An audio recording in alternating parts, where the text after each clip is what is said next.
Hello everyone, welcome back to my channel M achiever. उम्मीद करती हूँ आप सभी बहुत अच्छे से होंगे और अपने एग्जाम की प्रिपरेशन कर रहे होंगे। जैसे कि आप सभी जानते हैं कि हम एचटेट टीजीटी की प्रिपरेशन कर रहे हैं और आगे हम 9th-10th की बुक करेंगे, पीजीटी की भी करेंगे। तो एनसीईआरटी बुक कर रहे हैं। जैसा कि आप सभी जानते हैं कि हमने 8 चैप्टर कर लिए, आज हम 9 चैप्टर करेंगे और मैं फास्ट जल्दी-जल्दी करवाऊँगी क्योंकि सिलेबस कंप्लीट होना बहुत ज़्यादा ज़रूरी है। यदि सिलेबस ही कंप्लीट नहीं होगा तो इतना पढ़ने का हमारा कोई फ़ायदा नहीं है, क्योंकि हमें रिवीजन करनी है सभी चैप्टर की।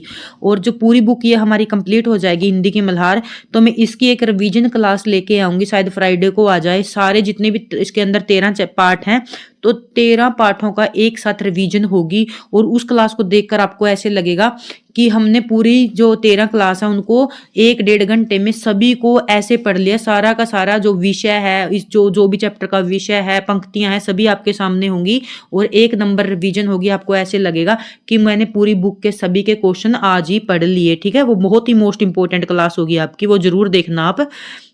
और मैं अभी उसको बना रही हूँ, उसको बनाने में थोड़ा टाइम लगेगा। तो स्टार्ट करते हैं हम आज का टॉपिक। ये तो सिर्फ आपको इन्फॉर्मेशन दी है, जो आपकी पूरी कंप्लीट बुक होने के बाद जो मैं आपको रिवीजन क्लास करवाऊंगी, क्योंकि मैं ही आपको रिवीजन कराऊंगी, ऐसे पढ़ाने का मेरा कोई फायदा नहीं है। ठीक है, मैया मह नहीं माखन खायो। ठीक है, तो यहाँ पर ये जो दोहे हैं आप सभी समझ गए होंगे। सूरदास जी है जो भक्ति काल के बहुत ही महत्वपूर्ण कवि है और वो कृष्ण के जो मतलब कृष्ण के भक्त थे। जैसे तुलसीदास राम के भक्त हैं और श्री कृष्ण सूरदास क्या है, कृष्ण के भक्त हैं। तो उन्होंने कृष्ण के ऊपर ये पंक्तियां लिखी हैं। तो सबसे पहले मैं विषय बताती हूँ ताकि एग्जाम के अंदर आपको मैचिंग के लिए पंक्तियां आ जाए और उसका विषय पता हो, तो बिना पढ़े भी आप अच्छे से मैच कर सकते हैं। इसमें बालक श्री कृष्ण अपनी माता यशोदा के सामने माखन चोरी न करने की सफाई दे रहे हैं। यहाँ पर जो पंक्तियां हैं ये सभी बस इतनी ही है। यहाँ पर जो श्री कृष्ण है अपनी माता को अपनी चोरी छुपाने के ऊपर पंक्ति वो सफाई दे रहे हैं, तर्क दे रहे हैं कि मैंने चोरी नहीं की। बल्कि उसकी माँ उसको देख लेती है माखन खाते हुए, फिर भी वो अपनी माँ को क्या कर रहा है, अपनी भोली भोली बातों से सफाई दे रहे हैं, तर्क दे रहे हैं। चलो पढ़ते हैं। तो सबसे पहले स्टार्ट करते हैं। मैया मैं नहीं माखन खायो, भोर भयो गैयन के पीछे मधुबन मोही पठायो।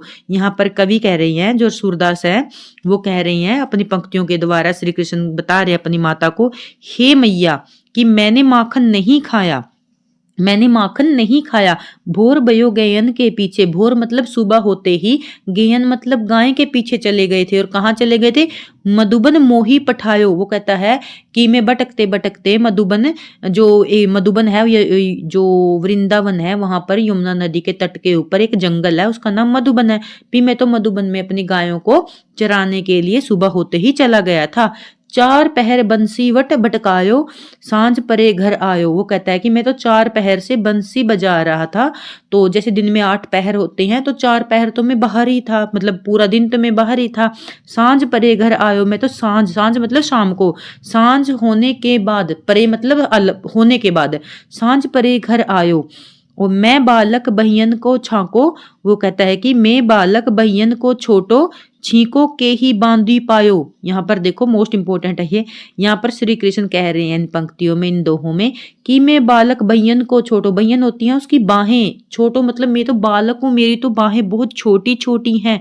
छींको, यदि आपने कभी देखा हो जो पुराने टाइप की हवेली वगैरह है, वहां पर क्या करते थे, तो वहां पर मतलब रस्सी टांग देते थे छत के अंदर, उसके अंदर बाउल वगैरह रोटी वगैरह रख देते। मतलब हरियाणा में तो ये कल्चर बहुत टाइम पहले होता था। तो रस्सी में कुछ लटका देते थे या फिर मक्खन रख देते थे, लस्सी रख देते थे, रोटी रख देते थे। छींको के ही बांधी पायो, बांधी मतलब बांधना। वो यहाँ पर कहता है कि मैं तो बालक छोटो, बहियों छोटो, भी मेरी तो बाहें भी बहुत छोटी हैं। छींको के ही बांधी पायो, भी मैं छींको को कैसे पकड़ पाया हूँ, मैं तो अभी छोटा बच्चा हूँ। गवाल बाल सब बैर परे हैं।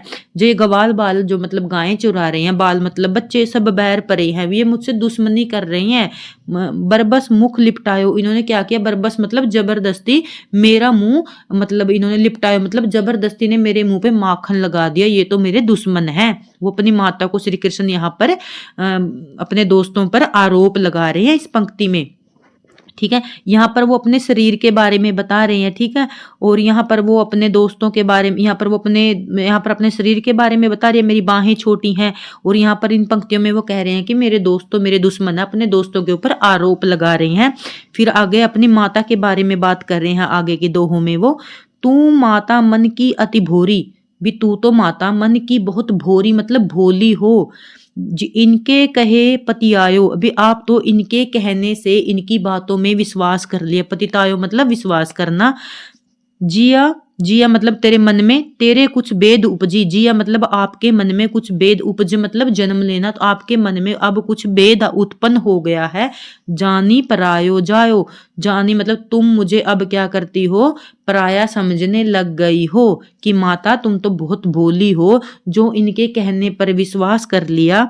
जिया तेरे कुछ भेद उपजी, जानी परायो जायो, भी आप तो अब मुझे पराया समझने लग गई हो। तो फिर इन पंक्तियों में क्या करते हैं, श्री कृष्ण जी नाराज हो जाते हैं और नाराज होने का नाटक करते हैं, रूसने का, रूठने का।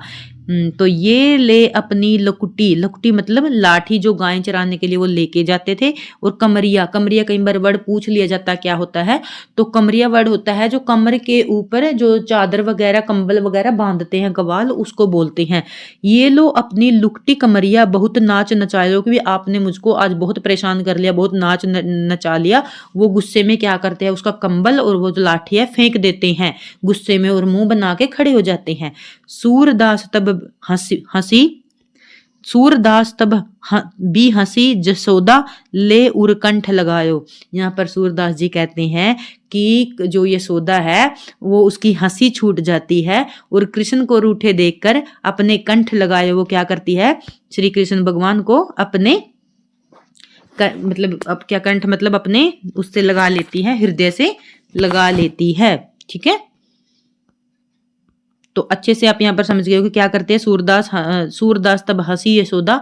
तो यहाँ पर सूरदास कहते हैं कि यशोदा हंसकर क्या करती है, श्री कृष्ण को उर कंठ लगाया, उर मतलब हृदय और कंठ मैंने गर्दन लगाए वो क्या करती है, श्री कृष्ण को अपने आलिंगन में ले लेती है। और ये होता है यहाँ पर छींका, जैसे लाठी बांध के दिखाया गया मक्खन।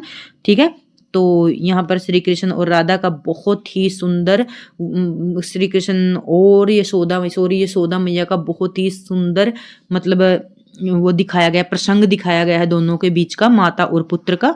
तो आगे हम कर लेते हैं सूरदास जी के बारे में। कवि परिचय आपने जो अभी पढ़ी वह सूरदास द्वारा रचित है। माना जाता है कि इनका जन्म 15वीं शताब्दी में हुआ था।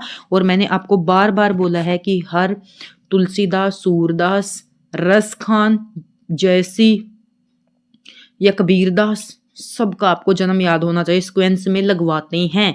ठीक है, तो एक दिन आप इनको एक कॉपी पे लिख लो, जैसे सबका सिक्वेंस में लिख लो, फिर आप कभी नहीं भूलोगे। मैंने सिक्वेंस के अंदर लिख रखा है एनसीईआरटी की बुकों में।